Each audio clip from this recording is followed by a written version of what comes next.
Good morning, Kolkata ক্যানভাসে তোমাদের সকলকে স্বাগত জানাই। আজকে আবার একটি নতুন ব্লগে তোমাদেরকে স্বাগত জানাচ্ছি। সকালবেলা উঠে শীতের সকাল, ফলে কফি তো খেতেই হবে। তোমরা বলেছো, অনেকে দেখেছি যে কফিটা দুধের মধ্যে এরমভাবে দিতে না। আসলে কি বলো তো, সকালে উঠে না আলাদা আলাদা কাপের মধ্যে কফি গুলতে ভালো লাগে না, তো সেই জন্য একবারই দিয়ে দিই। আর আজকে আমাদের ব্রেকফাস্টে রয়েছে নান পরোটা, ঘুগনি আর কফি, সেই সঙ্গে রয়েছে ডিম সেদ্ধ আর অবশ্যই মিষ্টি রয়েছে।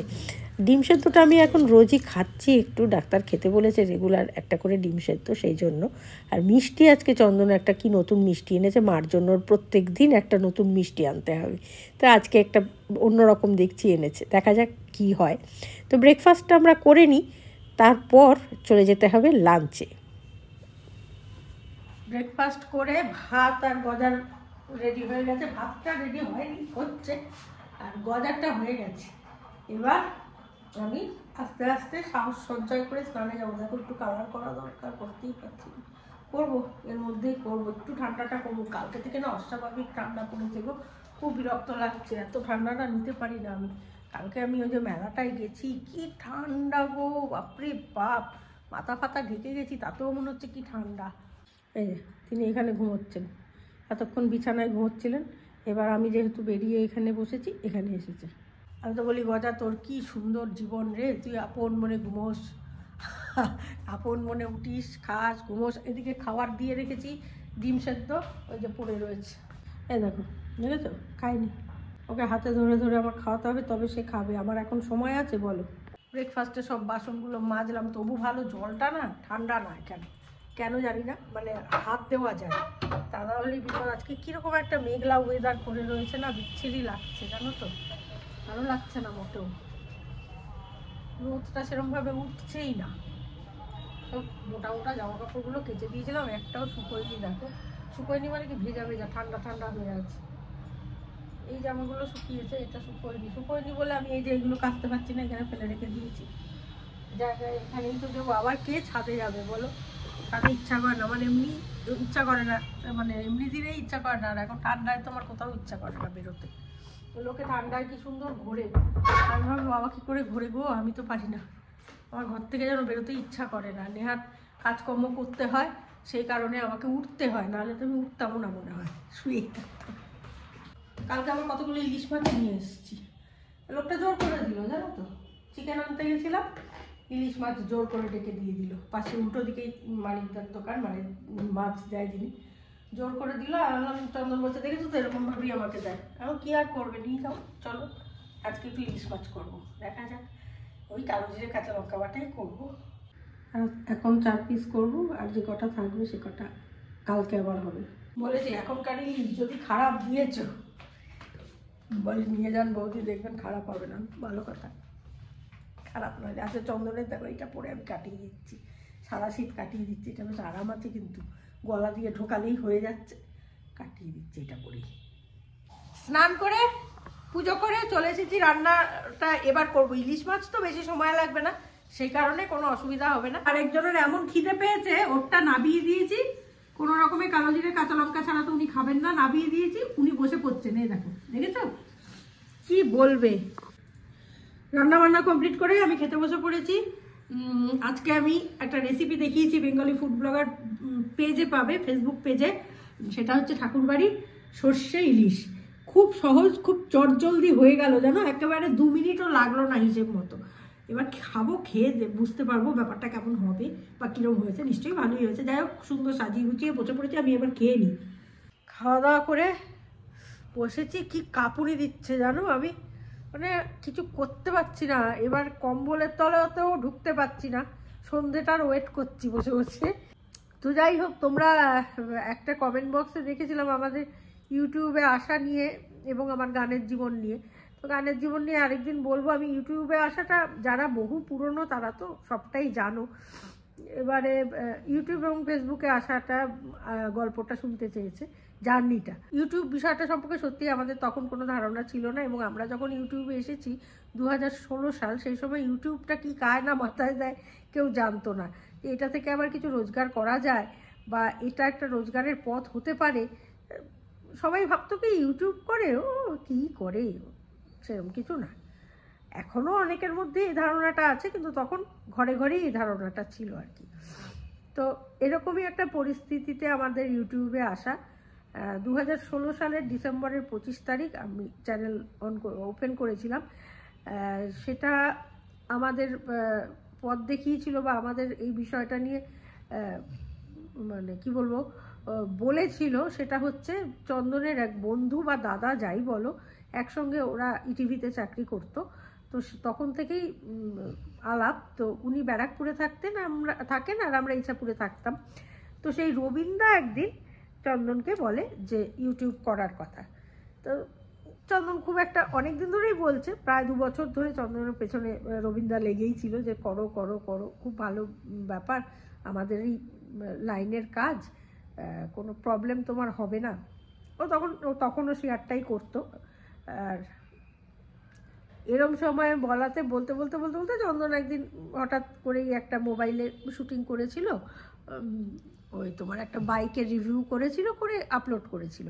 যেহেতু ওর লাইনটা জানা আছে, এডিট ফেডিট সবটাই ও মোবাইলেই করেছিল সেই সময়, করে আপলোড করেছিল। তারপরে দেখলো লোকে দেখছে, খোঁজ ইন্ডিয়া নাম দিয়ে চ্যানেলটার নাম ছিল, প্রথম খোঁজ ইন্ডিয়া, চন্দনের চ্যানেল ছিল ওটা। এবার চন্দন করছে টুকটুক করে, সময় সুযোগ মতো একটা দুটো করে দেয়, ওখানে আবার আরও অনেক কিছু ঘুরিয়ে ফিরিয়ে দিচ্ছে, কোনটা করবে ঠাউর করতে পারছে না। করতে করতে একটা সময় ও বাইকের চ্যানেল হিসেবেই ওই কাজটা করতে শুরু করলো। তো চন্দন করতে করতে করতে করতে ওর একটা সময় 10,000 হয়েও গেল। এবং প্রথম পেনিতে টাকা এসেছিল আমাদের, আমার এখনও মনে আছে।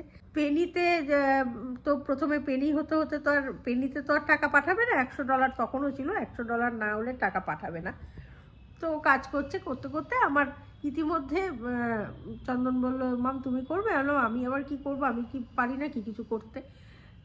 তো যাই হোক, আমরা তখন একটা ডিসিশন নিলাম যে ঠিক আছে, একটা চ্যানেল করব। তো আমি প্রথমে একটা রেসিপির চ্যানেল করেছিলাম। এবার যেহেতু আমি রেসিপি বিষয়টা আমি জানি না, তো সেহেতু আমি একটা বলতে পারো পার্টনারশিপেই করেছিলাম, কারণ রান্নার ব্যাপারটা আরেকজন যিনি ছিলেন তিনি জানতেন খুব ভালো। তো ও বলেছিল আমি তোর সঙ্গে করব, একসঙ্গে চল করো চলো।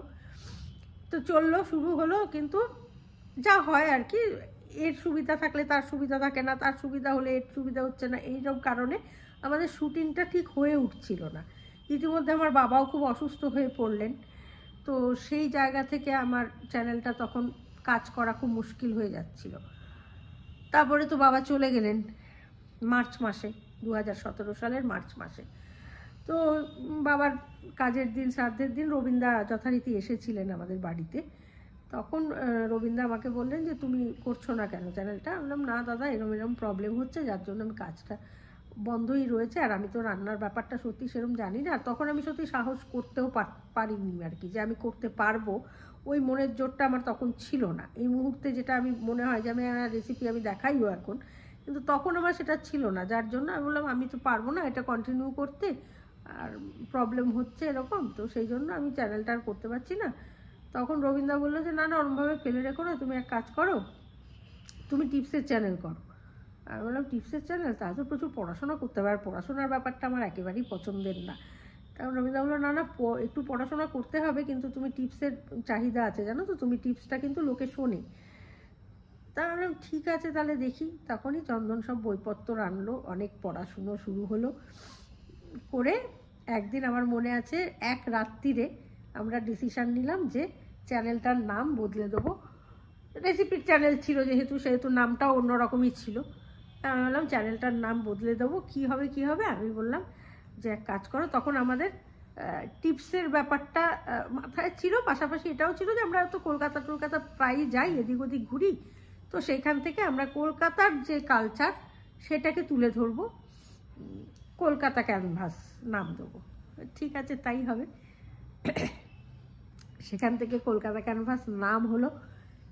এবং আমি আর চন্দন বসে এবার লোগো ঠিক করতে হবে। আমি আর চন্দন বসে একটা লোগো ঠিক করতে হবে, কি করা যায়। বসে এই লোগোটা এলো আমার মাথায়, এলো ক আর কয়ের যে ইয়েটা মানে সুরটা, সেটা সি হবে, কলকাতা ক্যানভাস, এটাই লোগো। সাথে সাথে আমার বাবার তো একটা পত্রিকা বার করতেন, তোমার ভক্তির ইয়ের ওপর, মানে ওই কী বলবো, ঠাকুর দেবতার ওপরে আর কি একটা বই বেরোতো, ধর্মীয় পত্রিকা। তো সেইখানে নির্মাল্যদা বলে একজন ছিল যিনি সমস্ত কাজগুলো করতেন, এই তোমার ডিজাইনের কাজগুলো। তো সাথে সাথেই নির্মাল্যদাকে ফোন করলাম যে নির্মাল্যদা আমার এটা করে দিতে পারবেন? তা নির্মাল্যদা বললো হ্যাঁ তুমি পাঠাও আমাকে, কীরকম চাইছো। তা আমি সাথে সাথেই ওকে পাঠালাম হোয়াটসঅ্যাপে। তো করে ও আবার পাঠালো আমাদের। এক রাত্রির মধ্যে ওইটা ডিসিশান করা হয়েছিল যে চ্যানেলটার নাম বদলাবো এবং চ্যানেলটার লোগো কীরকম হবে, চন্দন কালার কম্বিনেশন বলে দিল, করে টোরে এই যাত্রা শুরু করলাম। কিন্তু তখন সত্যি আমি ভাবিনি যে, এবং আমার আশেপাশেও অনেকেই বলেছে বাংলার টিপসের চ্যানেল, 50টা সাবস্ক্রাইবার হলেও পার্টি দিও, কে শুনবে কে দেখবে বাংলা টিপস, তোমার ওই তোর ওই বকবকানি কে শুনবে, এরকম ব্যাপার একটা ছিল সকলের মধ্যেই, আমার মধ্যেও সেটা গ্রো করেছিল। ঠিক আছে, চন্দন খালি বলতো না ঠিক আছে শুনবে না দেখবে না, তোমার তো কোনো ক্ষতি হচ্ছে না, তোমার বরং উল্টে আর অনেক কিছু জানতে পারছো, তুমি করোই না, ক্ষতি কী আছে, না হলে হবে না। ঠিক আছে চলো, করতে করতে করতে করতে প্রত্যেক দিন একটা একটা করে দিতাম। ততক্ষণে তো বাবাও চলে গেলেন, আমি একদম ভেঙেই পড়লাম। তখন আমাকে রবীন্দ্রও বললো, চন্দনও বললো যে একটা কাজের সঙ্গে যুক্ত হও মাম, তা নাহলে কিন্তু তোমার মন মেজাজ ঠিক হবে না। এই যুক্ত হলাম, রেগুলারিটি তখন থেকে শুরু হলো 2017 সাল থেকে। করে প্রত্যেক দিন একটা করে, দুটো করে, কখনো 5টা করে এরকমভাবে ভিডিও আমরা দিতাম। আমার টিপসের ইয়ে থাকতো আর কি, বলতাম। আস্তে আস্তে আস্তে আস্তে একটা দুটো, কটা বাড়লো গো, সেই দিনগুলো মনে পড়ে। 3টে বাড়লো, 2টো কমে গেল, 10টা বাড়লো, 5টা কমে গেল, হ্যাঁ এ বাবা কমে গেল, এরকম আর কি। এরকম করতে করতে 50টা থেকে 100টা যেদিন হলো, বাবা 100টা সাবস্ক্রাইবার হয়ে গেছে, অনেক, প্রচুর পেয়ে গেছি।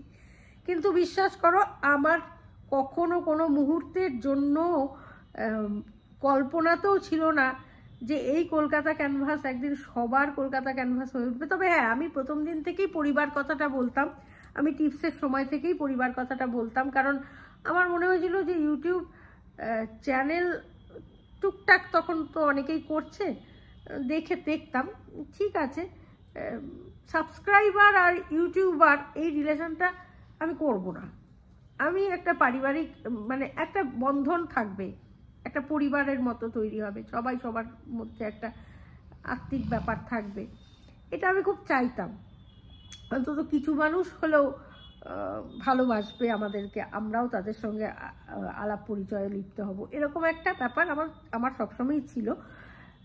বা আমি যখন কথা বলি না, হয়তো আমার ভেতরেই সেই ব্যাপারটা আছে বলে প্রথম মুহূর্ত থেকে, টিপসের সময় থেকেই কিন্তু অনেকেই আস্তে আস্তে আস্তে আস্তে আমাকে ভালোবাসতে শুরু করলো। সেখান থেকে 500 যেদিন হলো আমি কেঁদে ফেলেছিলাম। আমি 500 সাবস্ক্রাইবার দেখে সত্যি কেঁদে ফেলেছিলাম, একদম ভিডিওটা করতে গিয়ে আমি কেঁদে ফেলেছিলাম যে আমি সত্যি কল্পনা করিনি যে আমার 500 সাবস্ক্রাইবার হবে, এটা আমার কল্পনার বাইরে। আমি সকলকে ধন্যবাদ জানাতে গিয়ে খুব কেঁদেছিলাম, মানে অন ক্যামেরাই কেঁদেছিলাম। তারপরে তো আস্তে আস্তে 1000, তারপরে 10,000, এই করতে করতে করতে করতে 1 লাখ যেদিন হলো আমি সেদিনও খুব কেঁদে ফেলেছিলাম, যে আমি সত্যি কল্পনা করিনি যে আমার 1 লাখ হবে। আর 1 মিলিয়নটা তো আমার স্বপ্নের অতীত ছিল, এটা কি করে হয়ে গেছে ঈশ্বরের আশীর্বাদ, তোমাদের ভালোবাসা ছাড়া এটা সম্ভব ছিল না। আর খোঁজ ইন্ডিয়াটা আস্তে আস্তে হলো, যেটা যে চন্দন যেহেতু কলকাতা ক্যানভাসটা তখন চলতে শুরু করলো ভালো, এবং ওরও ব্যস্ততা বেড়ে গেল, ওর রেগুলারিটি মেনটেন করতে পারলো না, এখনও করে মাঝে মধ্যে, খুব কম সংখ্যক যায় করতে, মানে রিভিউ করে, তো বাইকের রিভিউ করতে খুব কমই যায়। আর লকডাউনের সময়টায় যেটা হলো, ওর প্রবলেমটা হলো, ফলে খোঁজ ইন্ডিয়াটা আমাদের 1 মিলিয়ন হতেও হয়নি এখনও, 6 লাখ 6.5 লাখের ওপরে সাবস্ক্রাইবার আছে, কিন্তু হয়নি। আর সেই আমাদের না ওই খিদেটাও খুব কম, জানো তো। হয়তো চ্যানেল প্রচুর আছে, কিন্তু আমরা যে সবকটার পেছনে খুব খাটি তা কিন্তু একেবারেই নয়। তো এই করে আমরা কাজটা করে গেছি, এবং এইটা জানতাম যে আর সেই সময় এই ব্যাপারগুলো তো ছিল না, আমার জন্য একটু বলে দাও। তখন কিন্তু রবীন্দ্রারও একটা বেশ বড় মানে ভালো চ্যানেল ছিল, রবীন্দ্রা ইউটিউবার হিসেবে তখন বেশ ভালো কাজ করছেন, কিন্তু কখনো আমাদের মাথায় এটা আসেইনি যে রবীন্দ্রাকে বলবো যে রবীন্দ্রা একটু তোমার চ্যানেলে আমি যে একটা নতুন চ্যানেল করেছি একটু বলে দাও না। কখনো এটা মাথাতেই আসেনি। এরকম আবার বলে দেওয়া যায় নাকি, বা বলে দিলে হয় নাকি। আমার ভালো লেগেছিল ইউটিউবটা এই কারণেই যে আমি না কারোকে কখনো বলতে পারি না যে আমাকে একটু দেখো বা আমাকে একটু সুযোগ দাও। এই কথাটা চন্দনও পারে না, আমিও পারি না, যার জন্য আমাদের কেরিয়ার হয়তো অনেক কিছু হতে পারতো, কিছুই হলো না মুখ চোরা ব্যাপারটার জন্য। তো সেই জায়গা থেকে আমার মনে হয়েছিল ইউটিউব এমন একটা প্ল্যাটফর্ম যেখানে আমার কাউকে তেল দিতে হবে না, আমার কাউকে গিয়ে বলতে হবে না যে আমার একটু এটা করে দাও বা এটা একটু দেখো, এরকম না। সব ইউটিউবাররাই বলে সবশেষে যে ভিডিওটা দেখো, ভালো লাগলে লাইক করো, এই কথাগুলো তো স্বাভাবিকভাবেই বলার।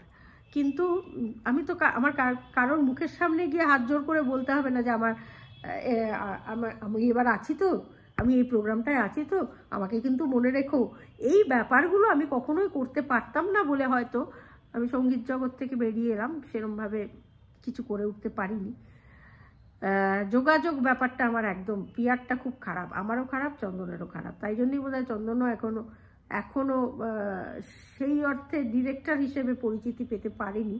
তা নাহলে ওর যারা মানে কি বলবো, ওরও নিচে যারা সেই সময় টিভিতে ছিল তারা এখন অনেক বিখ্যাত, আমি সেই নামগুলো আর বলছি না, কিন্তু ও সেটা পারেনি বলেই আজকে চন্দন ভট্টাচার্য ইউটিউবার। ব্যাপারটা এরকম, ডিরেক্টর নয়। কিন্তু দেখো, ভেতরে যদি তোমার কিছু থাকে না, কোনো না কোনো পথ দিয়ে মানুষ তোমাকে চিনবে, মানুষ তোমাকে ভালোবাসবে। এটা আমার মনে হয়, আমার ব্যক্তিগত অভিজ্ঞতা। এবং ইউটিউব করতে গিয়ে আমি অনেক ধাক্কাও খেয়েছি, অনেক অপপ্রচার হয়েছে আমাদের সম্পর্কে একটা সময়, কিন্তু আমি একদম আপন মনে চুপ করে নিজের কাজটা করে গেছি আর ঈশ্বরে বিশ্বাস রেখে গেছি। আর দেখে গেছি চুপচুপ করে যে কারা কারা সত্যিকারের আমার পরিবারের পরিজন হলো, কারা সত্যিকারের আমাকে ভালোবাসলো, আর কারা আবেগে ভালোবেসেছিল, একটা কোনো ঠুনকো টোকায় সেটা ভেঙে গেল। তারা কারা, এটা আমাকে ভগবান চিনিয়ে দিল। ফলে ইউটিউব করতে গিয়ে আমি অনেক মানুষ চিনেছি, আমি অনেক অভিজ্ঞতার সম্মুখীন হয়েছি, আমি অনেক শক্ত হয়েছি। আমি যে মানুষটা ছিলাম আজ থেকে 3-4 বছর আগে, কথায় কথায় আমি কাঁদতাম। আমাকে একজন ইউটিউবার বলেছিল, নাম করাই, বলেছিল যে দিদি তুমি এই যে কথায় কথায় চোখের জল ফেলো না, এইটা না মানুষের দুর্বলতা মনে করে, তুমি এটা করবে না, যত কষ্টই হোক তুমি দরজা বন্ধ করে কাঁদবে, কিন্তু অন ক্যামেরা কাঁদবে না। কিন্তু আমি বিশ্বাস করো আমি পারতাম না, আমার কান্না এসে যেত, কোনো একটা কিছু বলতে গেলে না আবেগে আমার কান্না এসে যেত। প্রচুর আছে আমার অতীতের ভিডিও দেখলে দেখবে, প্রচুর আমার কান্নাকাটির ভিডিও আছে, মানে আনন্দেও কাঁদছি, দুঃখেও কাঁদছি, এরকম আমি ছিলাম। এখন আমি অনেক শক্ত হয়ে গেছি, আর এই মানুষটা আমাকে ইউটিউব করেছে। আমি যদি এই প্ল্যাটফর্মটায় না আসতাম তাহলে হয়তো সমাজের বা মানুষের অনেক দিক আমার কাছে অজানা থেকে যেত। তো সেই দিক থেকে আমি ইউটিউবকে ধন্যবাদ দেব। আর ফেসবুকটা হয়েছিল ইউটিউব করতে গিয়েই স্নেহা দেবজিতের সঙ্গে আলাপ হয়েছিল। স্নেহা দেবজিতের সঙ্গে একটা খুব ভালো হৃদ্যতার সম্পর্ক, ওদের ফ্যামিলির সঙ্গে আমাদের ফ্যামিলির, কেউ বলবে না যে আমরা আলাদা ফ্যামিলির। তো সেই রকম একটা হৃদ্যতার জায়গা থেকে, হ্যাঁ ভুল বোঝাবুঝি উভয় তরফের মধ্যেই হতে পারে, হয়েওছে, আমি অস্বীকার করছি না, হয়েওছে, কিন্তু সেটা এমন আকার নেয়নি যে আমরা কেউ কারোর দিকে আর দ্বিতীয়বার ফিরে তাকাতে পারবো না, এরকমটা হয়নি। ফলে ওরা যথেষ্ট শ্রদ্ধা করে, আমাদের ভালোবাসে, আমরাও যথেষ্ট স্নেহ করি ওদেরকে। তো সেই জায়গা থেকে ওরা আমাদের বাড়ি একদিন এসেছিল চন্দননগরে আসার পর। তো তখন আমাকে টিকলু চন্দনকে বলেছিল, মানে দেবজিৎ চন্দনকে বলেছিল যে তোমরা ফেসবুক পেজটা ফেলে রেখেছো কেন, করছো না কেন, কিছু করতে পারো তো। সেইখান থেকেই স্টার্ট। তার জন্য অবশ্যই ইউটিউবের জন্য অবশ্যই মনে রাখবো সারা জীবন রবীন্দ্রাকে, আর ফেসবুকের জন্য অবশ্যই মনে রাখবো সারা জীবন দেবজিৎ স্নেহাকে। কারণ এই জিনিসগুলো না আমরা এখনো মেনটেন করে চলেছি, এখনো মেনটেন করি। আর ভ্লগিংয়ে আসার গল্পটা তো আমি বহুবার বলেছি, কস্তুরী আমার কাছে আমার বন্ধু সম, কিন্তু কস্তুরীকে দেখেই আমি এসেছিলাম, তাই সেই জায়গা থেকে আমি কস্তুরীকেও ভীষণভাবে সম্মান করি। হয়তো হ্যাঁ, ওর বাড়ি আমি আজ অবধি যেতে পারিনি, হয়তো যাবো কখনো না কখনো, আমি নিশ্চয়ই যাব, আমার মনের সেই ইচ্ছেটা রয়েছে। কিন্তু ওই মেয়েটি সম্পর্কেও আমার মানে আমি মানুষ অনেক চিনেছি বললাম না, ওই মেয়েটিকেও আমি ভালোবাসি একটাই কারণ, যে ও কিন্তু কখনো আমার বন্ধুত্বের জন্য আমার কাছ থেকে কিছু দাবি করেনি। একদিনই বলেছিল একটু কোলাপ করবার কথা, আমি বলেছিলাম এই মুহূর্তে নয়, আমি তোমাকে জানাবো। ও সেদিন থেকে আমার সঙ্গে ওর কথা আছে, সম্পর্ক আছে, সব আছে, কিন্তু কখনো আমার কাছে এসে কিন্তু বলেনি বা ফোন করে বলেনি গৈরিকা তুমি তো বলেছিলে, তুমি তো এলে না বা আমার সঙ্গে কাজটা করলে না। এই ব্যাপারগুলো একটা মানুষের কাছে নিয়ে আসে একটা মানুষকে। আর সেই জন্যই বলি, হিসেব নিকেশ না করে শুধু সম্পর্কটা যদি রাখা যায়, তাহলে ইউটিউব প্ল্যাটফর্মের মতো সত্যি ভালো প্ল্যাটফর্ম নেই, বা ফেসবুক প্ল্যাটফর্মের মতো সত্যি ভালো প্ল্যাটফর্ম নেই। সমস্ত কিছুকে আমরা কিভাবে ব্যবহার করছি সেটাই বড় জিনিস। ব্যবহারটা ঠিক করে করতে হবে এই প্ল্যাটফর্মগুলোকে, তাহলে আমরা সকলেই উপকৃত হব। আর ধৈর্য হারালে চলবে না, ধৈর্য নিয়ে কাজ করে যেতে হবে সৎ পথে, কাউকে না ঠকিয়ে, কাউকে না কষ্ট দিয়ে। প্ল্যাটফর্মটাকে আমরা এখন করে ফেলেছি এর নামে তার নামে কুৎসা ছড়ানোর বা রটানোর একটা জায়গা। আমি বলবো এই বিষয়টা না করা ভালো। এবার কে কিভাবে নেবে, আজকাল কথা বলতে সত্যি ভয়ও করে, কিন্তু আমি সত্যি একটা অ্যাজ এ সিনিয়র ইউটিউবার হিসেবে বলছি, জায়গাটা যদি ভালো থাকে না, আমরা সবাই করে খেতে পারবো। জায়গাটা যদি নষ্ট হয়ে যায়, তাহলে কিন্তু আমাদের সকলেরই ক্ষতি হবে। তো এই হচ্ছে আমার ইউটিউবে আসার গল্প। অনেক বড় হয়ে গেল কিন্তু আজকে ভিডিওটা। তো এখানেই শেষ করছি। যদি ভালো লাগে লাইক শেয়ার কমেন্ট করো। পরবর্তী ভিডিও নিয়ে আবারও আসছি, ততক্ষণের জন্য সঙ্গে রাখো, দেখতে থাকো কলকাতা ক্যানভাস। আর গান, আমার গানে স্বরলিপি লেখা রবে, পান্থ পাকে কুজন কাকলি ঘিরে, আগামী পৃথিবী কান পেতে তুমি শোনো, আমি যদি আর নাই আসি হেথা ফিরে, তবু আমার গানে স্বরলিপি লেখা রবে। সবাই ভালো থেকো।